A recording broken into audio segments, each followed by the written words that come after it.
So the price to replace siding with Hardie board can vary a lot depending on the site conditions. One of the big determining factors is what type of siding is currently on the home. If it's a stucco or a brick, that's a lot more labor intensive. With stucco siding, we have to cut it into 2x2 sections, peel those off.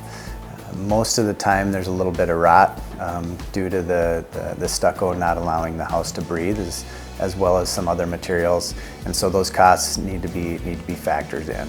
With brick, it's labor intensive, it's heavy to get that old brick siding off of there. Another thing to factor in is design. If it's just straight lap siding, then the cost is pretty palatable. But when you start adding crown molding and trims and shake siding and board and batten, are you doing the soffit fascia? Those all have a significant impact on price. And so when you're looking at doing a siding project, you want to kind of determine the design that you're shooting for.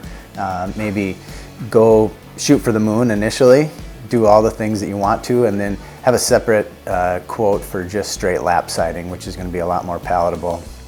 And then you can add bits and pieces.